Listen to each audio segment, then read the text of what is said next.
Le duel de France Info, il oppose ce matin Sylvie Pierre Brossolette du Point à Laurent Geoffrin de Libération. Il est 8h54. Dès le journal de 9h, bien sûr, retour sur la situation en Haïti avec l'information du jour. C'est le débarquement massif aujourd'hui des troupes américaines qui devrait permettre d'apporter une aide beaucoup plus significative à Haïti. Mais pour l'instant, on parle d'autre chose avec Laurent Geoffrin et Sylvie Pierre Brossolette. On parle du Parti Socialiste parce qu'on a l'impression, Laurent Geoffrin, que ça va un peu mieux et puis parce que Martine Aubry a un peu surpris tout le monde en déclarant ce week-end qu'elle pensait avoir les capacités pour diriger la France. Si vous dites qu'elle a surpris tout le monde, c'est que vous avez pour les partis déjà. Non, elle a surpris tout le monde parce qu'on n'attendait pas forcément à cette phrase qui peut ressembler à une sorte de pré-déclaration de candidature. Non, oui, Martine Aubry, elle n'avait pas tellement la cote en fait, parce que on avait le sentiment qu'elle passait plus de temps à Lille qu'à Paris et qu'elle réagissait finalement assez peu à ce qui se passait autour d'elle. Et puis évidemment, elle a eu cette déconvenue importante des élections européennes. Et c'est vrai que sa situation s'est nettement améliorée. Ah oui, on dit toujours il faut faire des coups médiatiques pour que ça aille mieux, etc. C'est pas du tout un coup médiatique qu'il a remis en selle. C'est un discours très traditionnel, très classique, qui a été prononcé en public.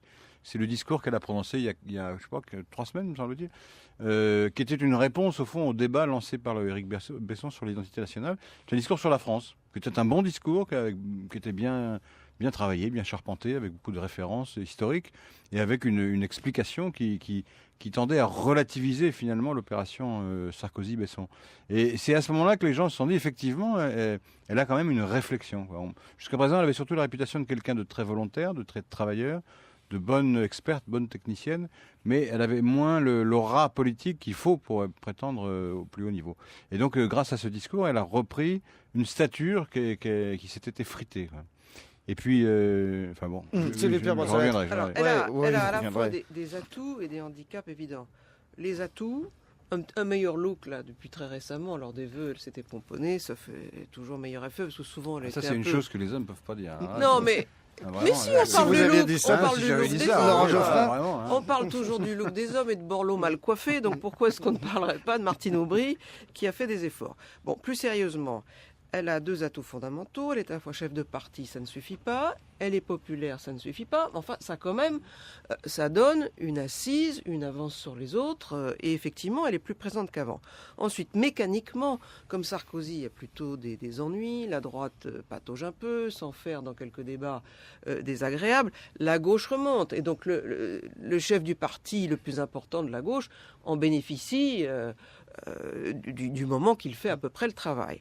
Et bizarrement, paradoxalement, alors que les 35 heures sont toujours débattues sur leur opportunité, ce qu'elles ont rapporté à la France, ça lui donne une caution de gauche, ce qui fait qu'elle est en position de pouvoir rassembler à gauche si jamais elle était candidate. Alors elle pourrait peut-être perdre un peu au centre ou sur sa droite, mais elle est en position de rassemblement à gauche, d'autant plus que le PS paraît, d'après les sondages, on peut toujours se tromper, quand même être toujours bien devant les Verts. Enfin, y a pas, pour les régionales. Pour les régionales, bon. Alors, les handicaps, en revanche, elle pourrait mettre un tout petit peu de plus de charme et de séduction dans son jeu. Encore une fois, on ne peut pas le dire. Voilà. Non, mais c'est une façon de parler. Écoutez, il y a des hommes politiques qui savent mieux prendre les électeurs dans le sens du poil. Elle y va toujours franco, limite agressif.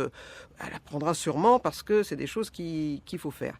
Et alors, on peut lui reprocher d'être la digne héritière de Mitterrand. C'est à la fois un atout et un handicap, mais enfin, elle utilise les mêmes vieilles recettes. Alors, le vote des étrangers, un discours légèrement archéo sur la politique économique et sociale, mais évidemment, c'est ce que les Français attendent en ce moment. La crise l'a plutôt servi et elle peut se prévaloir de ça. En revanche, elle peut coaliser la droite contre elle.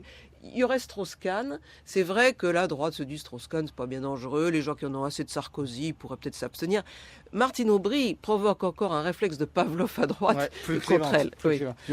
Une fois n'est pas coutume, j'ai fait référence à ce qu'il y a dans mon journal, dans Libération. Sur ce point-là, justement, parce que traditionnellement, il y a une première gauche qui est considérée comme classique ou archaïque, et une deuxième gauche plus moderne, plus droitière, dit-on, etc. Bon, il faut lire le papier de Jacques Julliard, qui est aujourd'hui donc, dans Libération.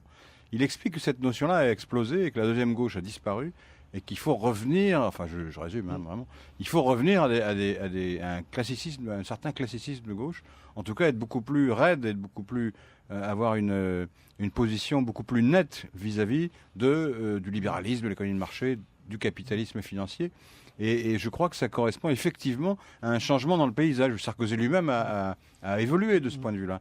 Et donc la critique, au fond, des excès de l'économie de marché a beaucoup plus d'écho, c'est logique, aujourd'hui, puisqu'il y a cette grande crise, que ça n'était le cas il y a quelques années. Alors du coup, Martine Aubry se retrouve mécaniquement placée plus au centre du jeu avec cette modification de la conjoncture économique et politique. Alors il reste quelques questions auxquelles on n'a pas aujourd'hui les réponses. Est-ce que les régionales seront aussi réussies pour le PS qu'elle ne l'espère? Elle a parlé de Grand Chelem.